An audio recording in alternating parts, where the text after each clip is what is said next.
Yeah, so it's the first Tunga webinar, so I'm really excited about that. Why a webinar? It's been a long wish from Tunga to connect more with the developer community. We've done a couple of meetups in the past, but we really want to speed that up to do more. And part of it is also hosting more webinars. So yeah, it's our first, like I mentioned, and hopefully not a lot. So a lot more to come. Absolutely. And if I'm a developer and I'm joining into this live stream, what should I expect from this webinar? Yeah, so what should you expect is it's mainly about you. So what we want to tell you is how can you leverage the platform to become a better software developer. What are some of the tips and the tricks that we can give you, but also some practical stuff about the workings of Tunga. If I have questions, of course, and I'm part of this webinar, please remember you can join our Slack channel and join the events questions channel. Drop your questions, but also in the live stream, you can drop your questions and we'll be sure to attend to them at the end of the session. So you have a new developer guide as Tunga. We have a new developer guide. We have a new developer guide. Yes, yeah, yes. yeah. It will be coming out next week, so don't be afraid that you missed something. We're finalizing all the styling, but we have a new developer guide, developer guidelines. Yeah. Yeah. Nice stuff. I definitely also look forward to it. Yeah. It's an important document. I think we think it's really important, but maybe for you as a developer, it's not always as apparent that it is. Yeah. But it really states all the rights and all the obligations that you have as a Tunga developer. So in principle, you should be able to find everything there is in there. And I think this is really a big step that we're making. We're going to introduce a couple of very new things. Yeah. So it will really be a 2.0 version. So as a developer, I mean, I've been on the platform for a very long time. What can I do best? That is where it all begins. We're a platform, so we got a lot of software developers on here. That's basically also what makes Tunga very attractive to potential clients. But then comes the question: so how am I going to stand out? Yeah. So first thing is maybe take a little bit back to the strategy that we have, and that is that we want to collect as many as possible objective data points. So we want to know as much as possible about you, about the developer. For us, that makes it a lot easier to predict will you be successful, but also for the client, it makes it gives them a lot of confidence about, hey, this is really a developer that can do A, B, and C. So we introduced a lot of tests over the last 6 months, I believe it is. And how has that been coming along? It's been a journey. It's been a journey, yeah. No, I think it's. We know that some of the tests that we're doing, we have to improve upon, but I think we're very happy with the step that we've made. So coding is one very big part of it, right? So coding tests, how well do you know a certain programming language? But what is equally important is your soft skills, your abstract thinking skills. And I think what we try to do is we try to get it all together and create a very solid picture of who you are as a professional, as a software developer. So I, for one, hate exams, right? Yeah. And those things are times. So what if I scored low on some of these tests? Yeah. Where does that leave me as a developer? Yeah. So you began with how do I advertise myself? I think that is the crux of the matter. Yes. Is a good score makes you stand out. So you have to prepare yourself. You have to be in an environment that allows you to perform as best as you can. So be in an environment that's silent, that you have no distractions, that you have a good internet connection, and then start, for example. That sets you up. But still, we recognize things happen. Yeah. and things happen even to the point that it may just not have been your day, right? Yeah, you can be having a really bad day. You can be having a bad day, and I mean the last thing that we want is to disqualify someone because they are having a bad day, right? So if you feel like I've taken this test, the score really does not reflect who I am or what I can do. Yeah, just contact us, explain the situation. In many cases, we can redo it easily, and there may even be situations where we can say, "Hey, if this test is not applicable, maybe we can find something else." So it's not the test itself is not the holy grail, right? It's just that we want objective information about who you are. It's good that you mentioned it's not the holy grail, Yeah. because also beyond the tests, I have a profile, Yeah. and we are on the goal of advertising ourselves. So, what can I then do to my profile to stand out amongst the pool of developers? Absolutely. I think the profile is once you're admitted to Tunga and once you're part of the platform, the profile is really the heart of it. The profile is what we use to find developers. The profiles are also being browsed directly by clients. So to have an attractive profile is really important. I always compare it to a job interview. If you walk in the door and you have a good demeanor about yourself and you can show yourself as a professional, those first 3, 4, 5 minutes, they set the tone for the rest. And that's also, I think, how you should look at your own profile. So make sure that you have a nice photo, a photo of yourself smiling. Yeah, it's super easy, right? It's not. You can find it. You can find a picture of yourself smiling, and otherwise you can make one. But that really makes a lot of difference. And having a nice summary, and I don't have to read a book about you, but a nice summary that tells me who you are. That's very interesting, right? For example, if you have some hobbies that you love to do, that's great to hear. And of course, the professional part. About be clear about what you can do, what you're good at. And I think, if I look back at profiles that really stood out, I think those are the ones that stated, hey, this is what I can do really well, and this is how I use this technology, and I use it to solve ABC, right? And I think that changes it. The client doesn't look at you, hey, this is an Angular developer, but he would say, hey, this is someone who can help me leverage Angular in my application to make the best use of it. And that is what a client is looking for. So it's more about how you use the skills you have to solve a problem versus how good you are at a certain skill. Absolutely. Yeah. So those skills you can, they're tools, right? So they're tools in your toolbox. But the quality of the tools doesn't equate to the quality of you. The work you do with the tools. Absolutely. Yeah. So now I have I've taken the test. I have a very shiny profile. Nice. And I want to work for Tunga. Yeah. In what ways can I work with Tunga as a developer?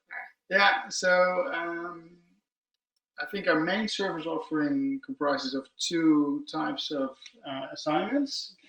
We have a third one, but I'll talk about that a little bit later. But those are either projects or working as a dedicated developer. And on a project, how does it work? So it's basically a client saying, I want an application. That application needs to do A, B, C, and Tunga making an estimate and saying, hey, that will cost you X amount, and we'll put together a project team. So from our perspective, that means we're responsible for realizing the product that the client wants, right? In those cases, we will contact developers to work as a developer on our project. It's very important that you always look at the estimation that we make, right? Yeah. In a lot of cases, we'll even ask you to make an estimation, but there are definitely cases where that has not been so. Yeah. Always look at the estimation, be very critical, because that will be the heart of the contract, basically, that we will have. And then you will be working, if you accept the estimation, if you accept the work, you will be working with a project manager for a client. And that project manager will basically be the one who guides you into saying, hey, now we have to build this, now we have to build that. So who will guide the process from then on. Okay. And you will be paid the hours according to the estimation. So, how do you know that I am working these hours? So I never know for sure, right? So if you are a brilliant developer and you only need 15 minutes for 8 hours work, Yeah. but on the other hand, that's fine because we're looking at your output. So we're looking at the result that you set, and we equivalent that with a certain value in hours. But it also means that you have to show the output. So it's very important that you commit your code every day, that you're very transparent about what you're building, that you're also transparent about the challenges that you come across, very right? Important. Because if we don't know that you're coming across any challenges and we don't see any code and we don't see any products, any features being delivered, yeah, for us it's very hard to say, okay, what's going on and how can we help you? And those challenges can be technical, right? But they can also be personal. And yeah, we can only help you solve those questions if we know that they exist. It's very important, and I delve this into a bit more. But if I don't deliver my task, yeah, how do I get penalized? Do I not get paid at all? Do I work on it? How do you handle this? So, the fact of the matter is, for in a project situation, definitely you will be paid upon what you deliver, okay, right? So that's just the heart of the matter, and there's very little that we can do about that. So penalizing is not something that we are really targeted at, so to speak. But if you really fail to deliver, I think the first thing that we try to do is, okay, what can we facilitate for you in order for you to be able to deliver? And that might be that we need to get some extra knowledge into the project. And if that's something that we have to do, that's something that we have to do. We can always talk about this. What other way can I work with Tunga? Yeah, it's a good one. That was a project, but we see that for the past 12 months, there has been a very big increase in the number of dedicated developer requests. So what do we mean by dedicated developer? It means it's a developer that works directly with the client. Situation would be a client calls Tunga and says, hey, I need a developer that is really good in Nodes and in building APIs, yeah, right? And we'll find a couple of profiles and we'll try to get those profiles to have an intake, an interview. And if that is successful, you will work for that client directly for a set number of hours per week. And that can range anything from 8 hours a week until 40 hours a week, so full time. And then the client is responsible for what you work on. So the client should have either a project manager or a scrum master or a product owner that guides you as in what features do I work on. And as long as you work the amount of hours stated in the contract, that will be the payout that you will receive every 4 weeks. You see, so it's good that you mentioned the amount of hours. I asked this before about how do you know in this scenario, do I have a project manager, tasks, do tasks have times assigned to them? How do you know that I'm working the 10 hours I said I'd be working anyway? Yeah, so once again, there's no, we're not a police looking over your shoulder to see whether you're working. A lot of the times our clients have time registration systems they will use. And if they do, like super important, because as far as they're concerned, if it's not in the system, it's not there. And if it's not there, we cannot invoice it. And if we cannot invoice it, we cannot pay you out. It's as simple as that. What we also do is before we create an invoice, we will double check with you what hours did you work, right? And this is also something that is your own professional responsibility. So it's fine if there is maybe you have to help a friend move his house, or you have to move your own house, or whatever, or you have to attend to a family member, or whatever happens. That's fine, those things happen. Just tell us, we'll know how to invoice it, we'll know how to discuss this with the client, and yeah, it's based on trust. So make sure you don't erode that trust. So, what makes me an outstanding dedicated developer? Already, I have excellent technical skills that very many people on the platform have, but what would I need to be an excellent dedicated developer? Yeah. So to look at it from the negative way a little bit, what makes you not a very good dedicated developer? Even better. So 9 out of the issues that we get, right, 9 times out of 10, it's communication, and it's just not being clear on what you're working on, what times you're working on something, not being clear about if you run into any difficulties. So communication really, really is key, and we see the people that really excel as a dedicated developer. They do this all the time. So they're very informative about what am I working on. Telling the client in advance, hey, that deadline that we set is going to be very difficult. Things like that. And I think the second thing is be professional and be tidy. So if you have to develop a feature, think about everything that you have to do as a software developer. So think about unit tests, think about testing it on the various devices yourself, think about uh, am I missing any information that I need? So how more professional you are, basically, it really makes a difference. Yeah. Interesting. So, I have joined Tunga, I've advertised myself, I have a fancy profile, I have worked on a project, or I have been a dedicated developer. Yeah. What's my growth curve? Yeah, so to take you a little bit back into the history of Tunga, I think how we started out was basically with the hypothesis: can we find talented African software developers, and can we put them to the connect them to the client, basically? Yeah. So the question was not can we find junior, senior, media developers, it was just can we find a developer, right? So that's how we started out. We kind of started out with a flat fee. We increased that flat fee about 12 months ago, something like that. And that was the question that we were dealing with. But we see right now, I think, from two ends. One is the client's end that is saying, "Hey, I'm interested in not only in one developer but in a whole team of developers."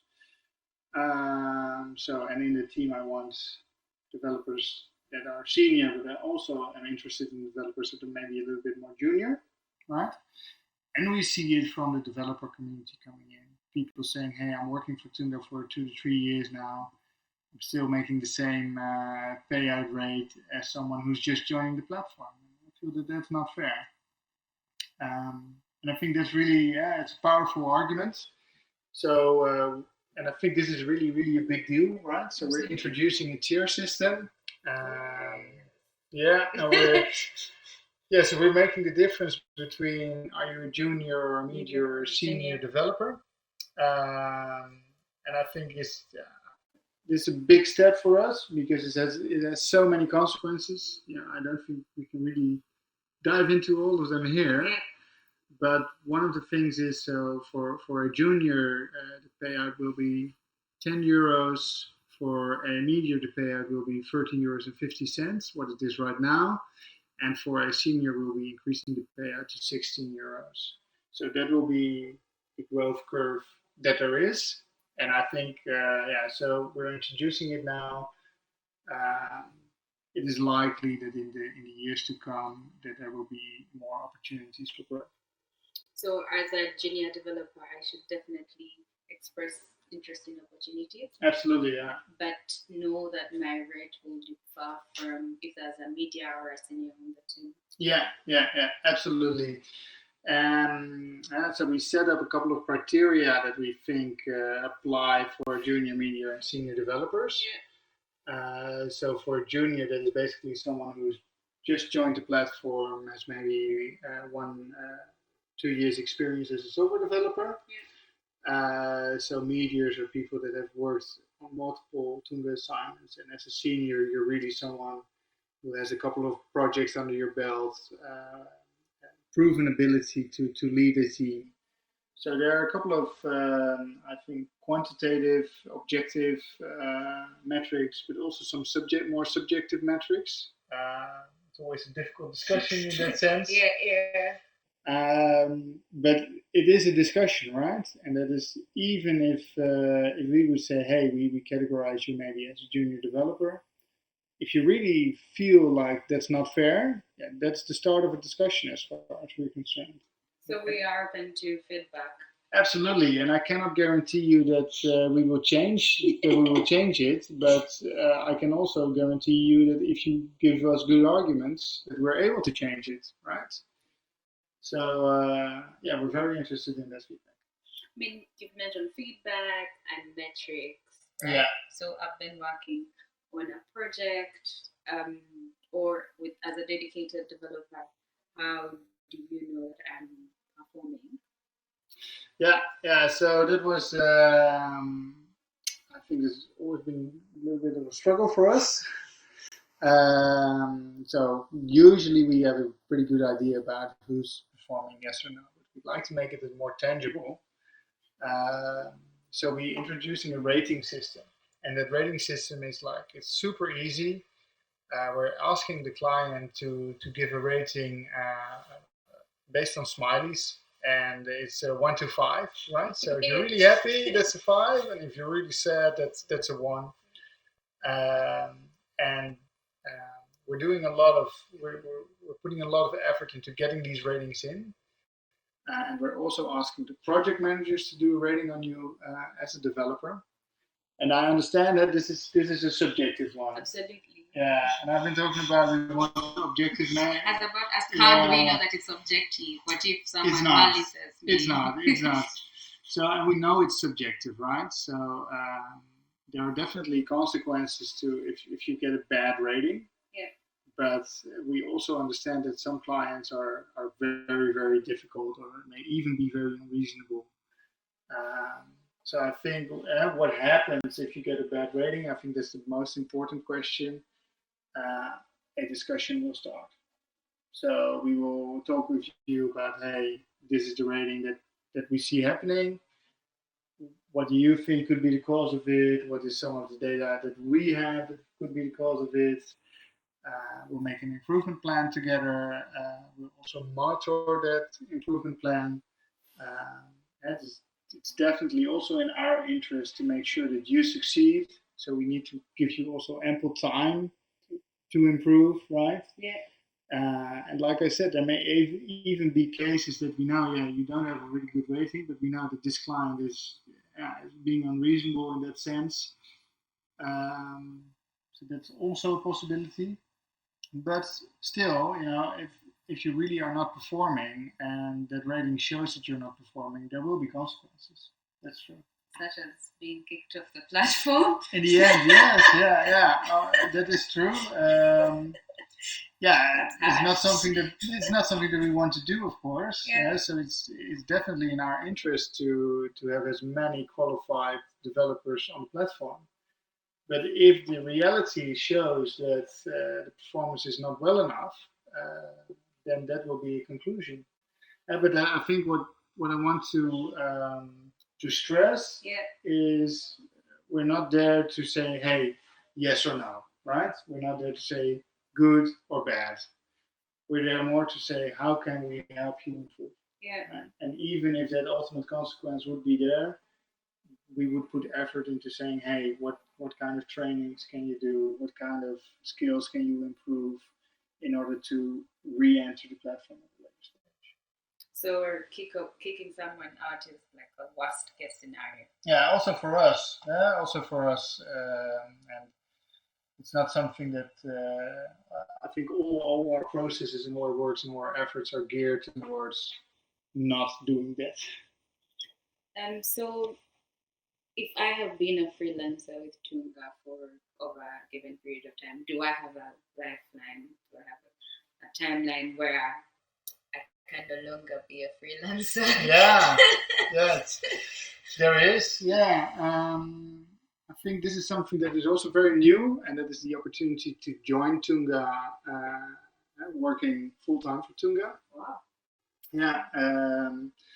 So part it is due to Dutch labor laws, which is a very boring topic, I think. But yeah, so basically, what the law is telling us is, hey, if you have a freelancer working for you for a very long period of time, that really is not a freelancer anymore.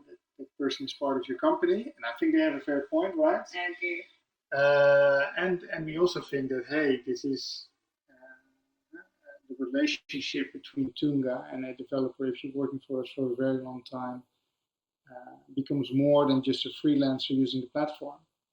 So what we will do from now on, that if you're working for more than 1,000 hours per 12 months, which would come down basically to working 20 hours a week for an entire year, then we will offer you a contract with Tunga. Yeah.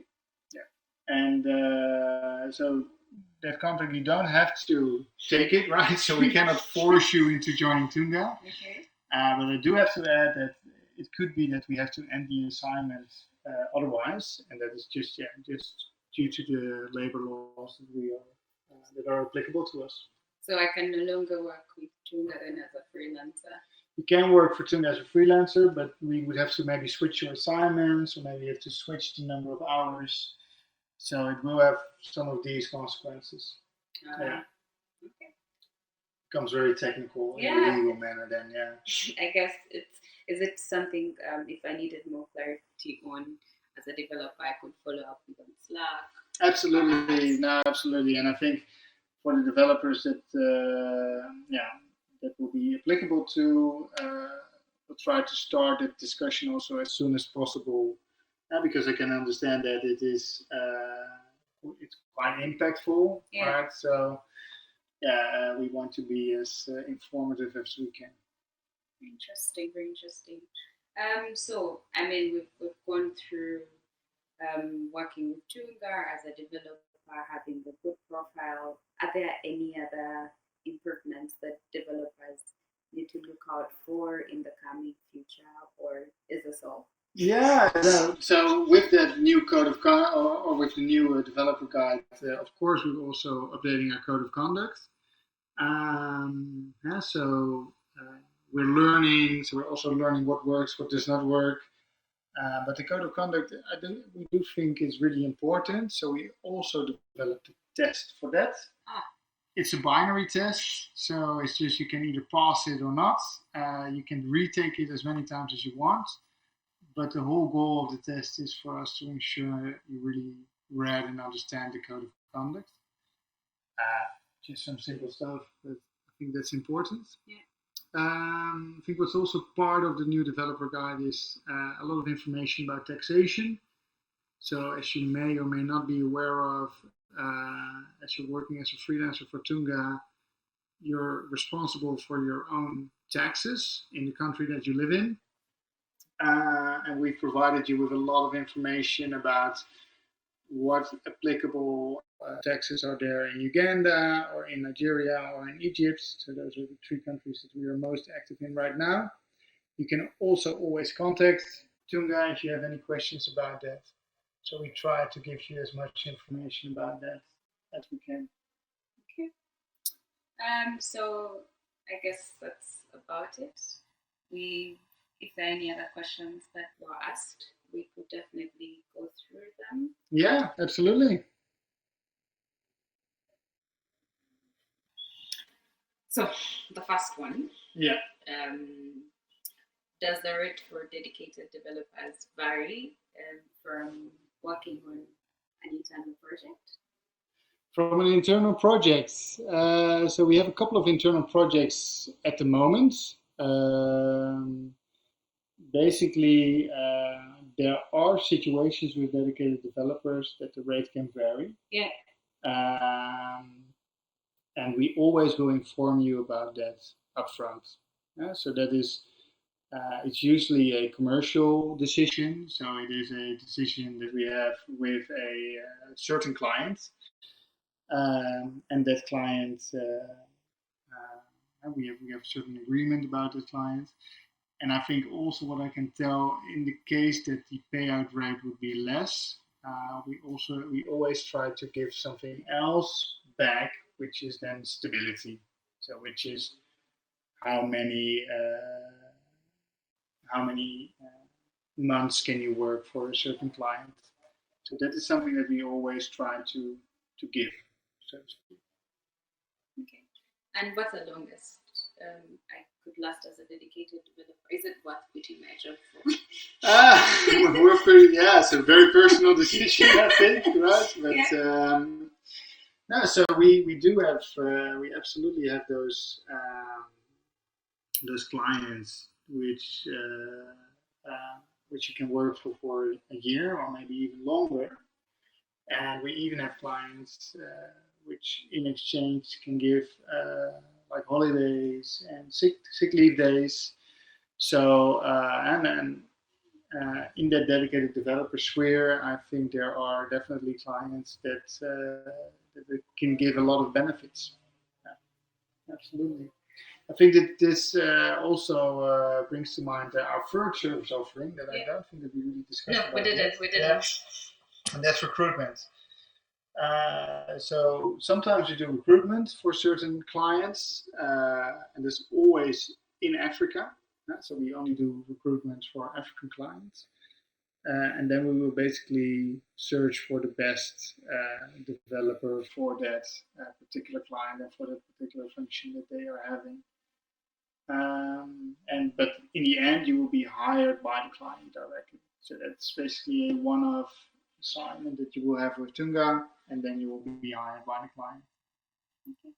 So I think for now, since we're also in the interest of time, the rest of the questions can be left in the Slack channel. Sure. Questions. And lastly, where do I get this material that was being discussed? Yeah, so we made a presentation. We will share that in Slack, but also the updated developer guide will be out next week. That will be, I think everything that we discussed will be in far more detail there. And you can always reach me via Slack. You can also reach Viola. Yeah. You can reach any of your project managers like Lawrence, Elijah, Ronnie, Roger. So please reach out if you have any questions. Yeah. Thank you so much for answering the questions. Thank you. Thank you guys for tuning in. Be tuned in next time for our next webinar. Bye. Bye.